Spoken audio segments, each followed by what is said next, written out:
The Milwaukee Admirals are on to the Central Division Finals to face division rivals, the Chicago Wolves. I'm Admirals reporter Nicole Sedivy, joined by Admirals radio announcer Aaron Sims. Aaron, thanks for joining me. It's my pleasure. Looking forward to the next round. Yeah, looking forward to the best-of-5 series again against the Chicago Wolves.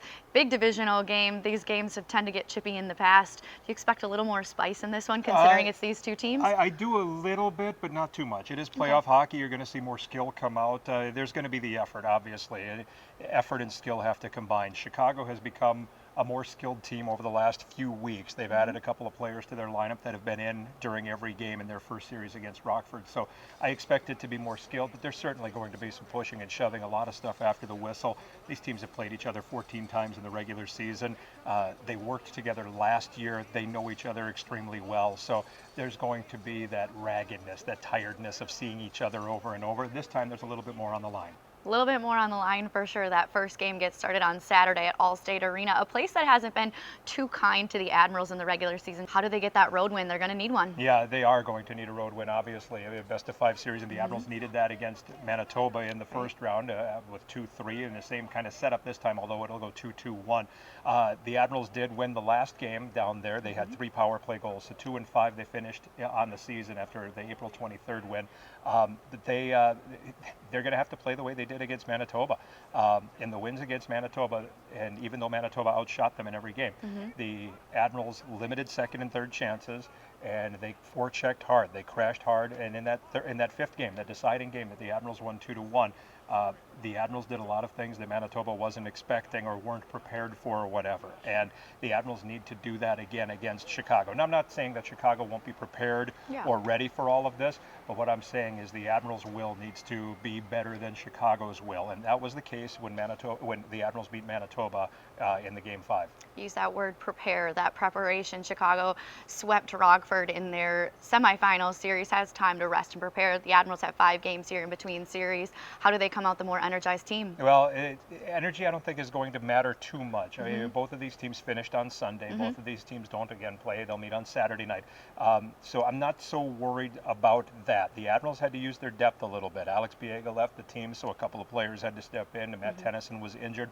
This break gives Matt Tennyson a chance to heal up the other Admirals players. I mean, it's the playoffs, so there's a lot of ice packs. There's a lot of bruises. There's a lot of time seeing the trainer. Poor Devin Cooley in the first round saw 120 shots in 3 games. I mean, he had an ice pack on the arms. So it gives those players a chance to heal up a little bit going into this next round, which is going to be very important. They say rest is a weapon. This is the time of the year you have to use rest as a weapon because there isn't much time to rest. The departure of Alex Biega, a big veteran presence, gone on that blue line, but you've returned Matt Tennyson, right? Big veteran presence as well. How crucial was his return in Game 5? And Matt Tennyson was big, and he gutted it out. And what it did, not only is Matt Tennyson a quality player, almost 200 games in the National Hockey League and 350 at the American Hockey League level, but Matt Tennyson also, by going out there and kind of showing I'm strong enough to do this, it kind of brought everybody else along. I think it really set the tone. We are not going to be denied in this game, and Matt Tennyson was a big part of it. He didn't play 20 minutes a night like you would expect because he just wasn't physically capable, but he went out there, and when he did, he made the smart plays, he made the tough plays, he put his body on the line. It's what you want from playoff hockey, it's what you expect from your leader, and Matt Tennyson delivered in spades. Yeah, and another big return midway through that Manitoba series was Connor Ingram after he put on that clinic up with Nashville in the Stanley Cup playoffs. His numbers say it all. 55 regular season games, 30 wins, a .915 save percentage. How does he match up against this powerhouse Wolves team? Well, he had a good season against Chicago this year, saving 92%, 2.66 goals against average in the season series. So Connor Ingram, obviously the goaltending is going to play a huge part. It's the playoffs, so the goaltending is going to play a huge part. Chicago will likely go with Alex Lyon. Chicago was 5-0-1 with goaltenders named Eetu Mäkiniemi and Pyotr Kochetkov. Well, Mäkiniemi is hurt, and Kochetkov is in the National Hockey League because of injuries in Carolina. So the goaltenders who are remaining for Chicago had an 89% save percentage against Milwaukee. That was key, I think, in the first series against Manitoba. Manitoba's goaltenders did not have the highest save percentage. They weren't tested a heck of a lot, but didn't have the highest save percentage. Same can be said for Chicago. Alex Lyon has only faced 66 shots in 3 games against Rockford. Fewest shots. Chicago does not give up many shots. They outshoot their teams frequently. So that's, again, part of this series is, will Chicago get the high danger shots that they need to win? They do.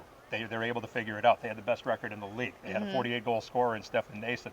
They had a 100-point scorer in Andrew Podorowski. It's a very, very dangerous team. Who else is key to you on this Admirals roster in this series? Well, on the Admirals, you got to look at Tommy Novak, I think, Cody Glass, guys like that. But also, the Admirals, you would think in this series, Chicago, they had played Kyle Marino in some games. Kyle Marino's a big, tough guy. He's going to try to wear you down.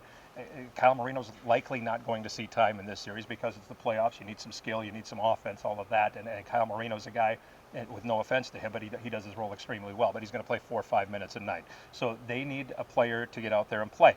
The Admirals have players who can play that rough style, rougher anyway. Now, not that Chicago doesn't, but you look at a guy like Matthew Olivier. You look at a guy like Mitch McLean, Juuso Parssinen. He's only played 5 games in North America, all in the playoffs. He has 2 points, and he has played that gritty, physical game. So it's those types of players that can hopefully wear down the Chicago Wolves a little bit, especially in the offensive zone, and get some things working. Get that cycle going, and let's see what happens. The Admirals need to wear them down. Coach Carl Taylor said that they come out and battle for each other, play for each other, demand more from each other in the playoffs. How are you gauging this team going into the series in regards to that? I think they do that very well. I mean, this team is invested in one another. I mean, they've gone through some lows, very low. At the beginning of the season, they were 5-12-1. And some highs. They had long winning streaks. They've had, since January 13th, they've played at a 686 clip. So they've been a very, very good hockey team. Yeah. So they've gone back and forth with each other all season long. It's a close-knit group. They've had some adversity. They've dealt with that adversity. I like the look of this Admirals team. If they got through that first-round series against Manitoba, I like what I see. I like what I saw in that series because there was a group of players that pulled together to win a series that may not have looked winnable. If you were just looking at shots on goal from the outside, you would say, how did Manitoba lose this series? Well, they lost it because the Admirals played together as a team and got their will to work for them. Absolutely. You knew I was going to do it too. What are your expectations? Admirals in what? Admirals in 3. Admirals in 3. Yeah, you know what? It's going to be a great series. The Admirals won 5 of the last 7 against Chicago this season. Again, only won 2 games in Chicago, but 2-5 down there against the Wolves, including the last game on April the 23rd. You got to again, it's if you're looking at the outside, Chicago's probably the favorite because they had the best record in the league. They finished first, all of this stuff. But, the Admirals proved against Manitoba that they're not going to be outworked. They're not going to give up. They're going to stick in to the end. Everybody's invested. Not saying Chicago isn't, because they are too. Yeah. These teams know each other extremely well. There's not going to be any surprises. I don't think even if coaches make in-game adjustments, I don't think there's going to be any surprises whatsoever. The coaches worked together last year in Chicago in that COVID season. So it's going to be a great series. I can't wait for it. I was excited for the first one, even more so for this one. Yeah, I can't wait as well. They get started on Saturday at Allstate Arena against the Chicago Wolves. You can catch it on the Big 920, right? That's correct. All right, Aaron, thanks so much. My pleasure, Nicole. Thank you.